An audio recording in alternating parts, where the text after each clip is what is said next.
Assalamualaikum warahmatullahi wabarakatuh. Sebelumnya, kami dari kelompok 1 izin memperkenalkan anggota kami. Yang pertama, saya Wahidatul Atia dengan NIM 2409021.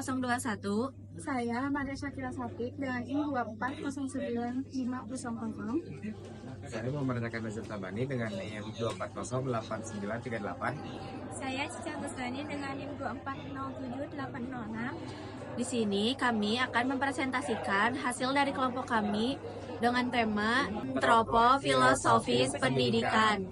Yang pertama ada pengertian antropofilosofis pendidikan. Antropofilosofis pendidikan adalah cabang filsafat yang mengkaji mengenai hakikat manusia yang memiliki akal dan berbudaya. Secara sederhana, antropofilosofis pendidikan berupaya menjawab pertanyaan-pertanyaan mengenai manusia dan bagaimana pendidikan dapat membantu manusia untuk memenuhi potensinya. Manfaat antropofilosofis pendidikan adalah menekankan pengembangan holistik manusia dengan mengintegrasikan aspek fisik, emosional, intelektual, dan spiritual.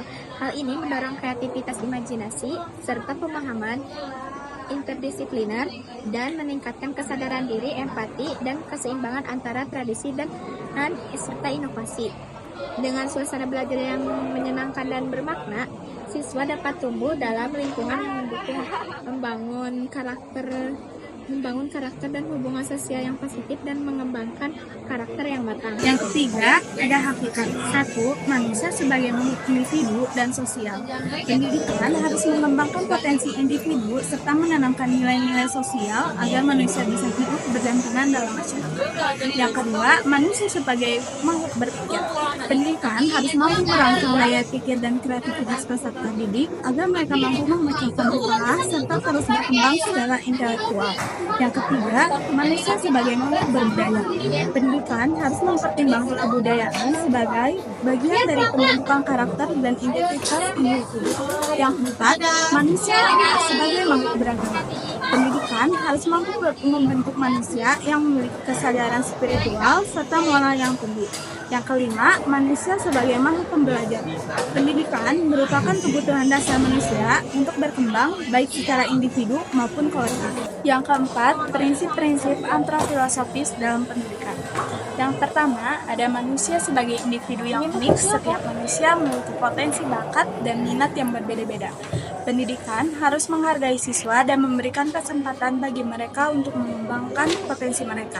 Lalu, yang kedua adalah manusia sebagai makhluk sosial. Manusia hidup dalam masyarakat dan berinteraksi dengan sesama. Pendidikan harus mengembangkan kemampuan siswa untuk berkolaborasi, berkomunikasi, dan berkontribusi pada masyarakat. Lalu, yang ketiga, manusia sebagai makhluk berakal budi. Manusia memiliki kemampuan berpikir, bernalar, dan memecahkan masalah.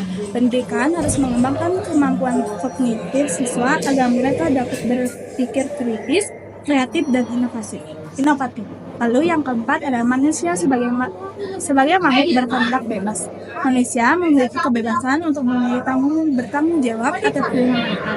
Pendidikan harus mengembangkan kemampuan siswa untuk membuat keputusan yang bijaksana dan bertanggung jawab. Implementasi antropofilosofis pendidikan adalah menekankan pengembangan holistik siswa dengan memperhatikan aspek kognitif, efektif, dan psikomotor. Kurikulum yang membantu kepribadian secara menyeluruh dan pembelajaran bersifat aktif dan berpusat pada siswa yang serta penilaian mencakup proses dan karakter lingkungan pendidikan harus mendukung pertumbuhan secara optimal. Mari kita bahas beberapa komponen penting dalam antropofilosofis pendidikan. Yang pertama ada Paulo Freire. Dia seorang pendidik dan filsuf dari Brazil yang menekankan dalam yang terkenal pada konsep pendidikan pembebasan. Fokus pada pendidikan sebagai alat yang membebaskan manusia dari penindasan dan ketidakadilan, menekankan dialog dan partisipasi siswa dalam proses pembelajaran. Karya dia yang terkenal adalah Pedagogy of Operation. Nah, untuk tokoh yang kedua adalah John Dewey, seorang filsuf dan psikolog dari Amerika yang berpengaruh dalam bidang pendidikan progresif. Menekankan pengalaman dan aktivitas langsung dalam pembelajaran, mendorong pengembangan kemampuan berpikir kritis dan pemecahan masalah. Karya dia yang terkenal adalah Democracy of Education. ketiga, ada Maria Montessori, seorang dokter dan peneliti dari Italia yang mengembangkan metode pendidikan Montessori.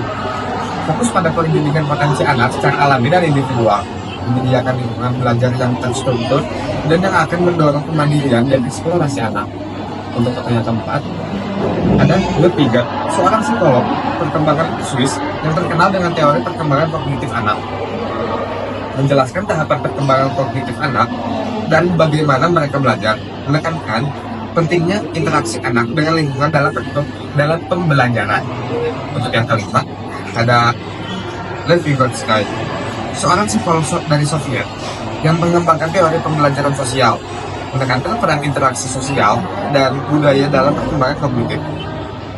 Dengan memiliki konsep zona perkembangan proksimal yang penting dalam pendidikan. Lalu yang terakhir ada kesimpulan. Jadi kesimpulan dan profil filosofis pendidikan adalah pendidikan yang berkualitas dan relevan harus sesuai dengan pemahaman yang mendalam mengenai hakikat manusia. Berikut ada beberapa poin mengenai antropo filosofis pendidikan. Yang pertama, pendidikan harus humanis. Yang kedua, pembelajaran harus relevan. Yang ketiga, pengembangan karakter penting. Dan yang keempat, pendidikan harus inklusif. Sekian dari kami. Wassalamualaikum warahmatullahi wabarakatuh.